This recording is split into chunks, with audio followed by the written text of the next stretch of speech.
नमस्कार दोस्तों, स्वागत है आप सभी का हमारे चैनल उपासना भक्ति में। तो दोस्तों, जैसा कि अधिक मास चल रहा है जिसको पुरुषोत्तम मास भी कहते हैं, तो आज मैं उसी की कहानी आपके लिए लेकर के आई हूँ।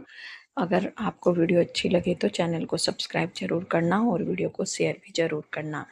तो अधिक मास को श्री कृष्ण ने पुरुषोत्तम मास क्यों कहा है, इसके लिए इसमें हम जानेंगे कि इसी मास को उन्होंने क्यों अपनाया है। इसलिए कहा जाता है कि पुरुषोत्तम मास केवल एक महीना नहीं बल्कि भगवान श्री कृष्ण की कृपा पाने का एक दुर्लभ अवसर है। जो भक्त इस समय सच्चे मन से भक्ति करता है उसका जीवन पवित्र हो जाता है। स्वयं श्री कृष्ण ने कहा है कि मनुष्य पुरुषोत्तम मास में जो भी मनुष्य श्रद्धा से मेरी भक्ति करेंगे, मैं स्वयं उनका हाथ पकड़ के अपने धाम तक ले जाऊंगा। तो चलिए शुरू करते हैं और जानते हैं कि ऐसा श्री कृष्ण ने क्यों कहा। आखिर सभी मासों को छोड़कर भगवान श्री कृष्ण ने अधिक मास को ही क्यों अपनाया और क्यों इसको पुरुषोत्तम मास बताया। तो चलिए शुरू करते हैं। जानने से पहले आप सभी से निवेदन है कि आप चैनल को सब्सक्राइब जरूर करें। जैसा कि श्री कृष्ण ने भगवत गीता में कहा है, मासानाम मार्गशीर्षम अहम, अर्थात मासों में मैं मार्गशीर्ष मास हूँ। तो गीता में भगवान श्री कृष्ण ने स्वयं को मार्गशीर्ष मास बताया है, तो फिर सनातन धर्म में पुरुषोत्तम मास को क्यों अधिक पवित्र माना गया है। तो चलिए इस कथा में हम जानते हैं, इसका वर्णन करते हैं। एक बार देवर्षि नारद ने भगवान श्री हरि विष्णु से विनम्रता से पूछा, हे प्रभु, यह अधिक मास इतना महान क्यों माना जाता है? इसमें ऐसी कौन सी दिव्य शक्ति है जो साधारण मनुष्य को भी भगवान के निकट पहुंचा देती है? तो भगवान नारद की बात सुनकर भगवान मुस्कुराए और बोले, हे नारद, यह मास मेरा अत्यंत प्रिय मास है। इसमें किया गया थोड़ा सा भी जप, तप, दान, कथा श्रवण और भक्ति भी अनंत गुना फल देती है। इस पर नारद जी बोले, क्यों भगवान, ऐसा क्यों? आपके तो सभी मास प्रिय होने चाहिए, तो फिर इसी मास पर क्यों इतनी कृपा है? तो इस पर भगवान ने आगे कहा, एक समय अधिक मास बहुत दुखी था और वो आकर के मेरे चरणों में गिर गया और मुझसे कहने लगा कि भगवान, सभी लोग मेरा उपहास करते हैं और कोई भी शुभ कार्य नहीं करते और मुझे अपवित्र मानते हैं।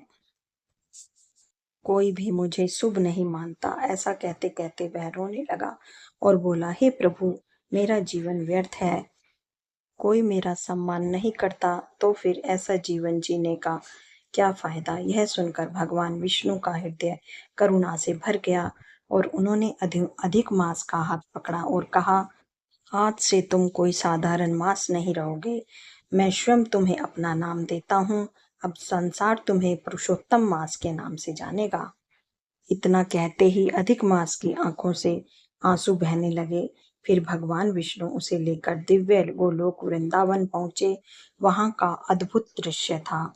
चारों ओर दिव्य प्रकाश फैला हुआ था। मधुर बांसुरों की ध्वनि वातावरण में गूंज रही थी। गोपियां प्रेम में मग्न होकर भगवान का कीर्तन कर रही थी।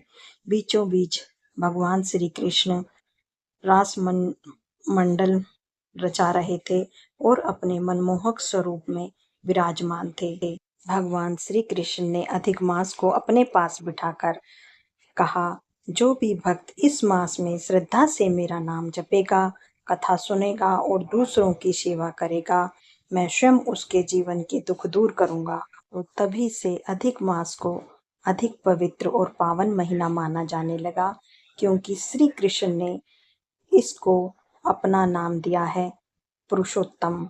जैसे कि श्री कृष्ण एक पुरुष, उत्तम पुरुष परमात्मा है, वैसे ही उन्होंने इस माह को पुरुषोत्तम मास कहा है। तो तभी से इस माह को बहुत ही पवित्र माना जाने लगा और इसमें शुभ कार्य होने लगे।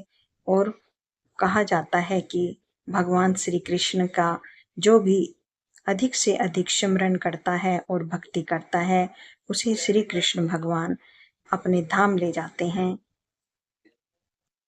क्योंकि श्री कृष्ण ने गीता में स्वयं कहा है इस मास को पुरुषोत्तम मास, और वो भी एक पुरुषोत्तम आत्मा है। तो इसलिए इस माह में हमें भगवान श्री कृष्ण की ज़्यादा से ज़्यादा भक्ति करनी चाहिए, उनके नाम का जाप करना चाहिए, ओम नमो भगवते वासुदेवाय मंत्र का जाप करना चाहिए और दान पुण्य करने चाहिए और सात्विक भोजन करना चाहिए। तो दोस्तों, इस कहानी से हमें यह शिक्षा मिलती है कि तुच्छ से तुच्छ प्राणी को भी जो सब जगह से ठुकरा दिया जाता है, उसको भी भगवान अपनी शरण में ले लेते हैं। बस हमें एक बार विनम्रता से उनके चरणों में झुकने की जरूरत है, तो भगवान उसका बेड़ा पार जरूर करते हैं। वीडियो अच्छी लगी हो तो चैनल को सब्सक्राइब जरूर करें। धन्यवाद।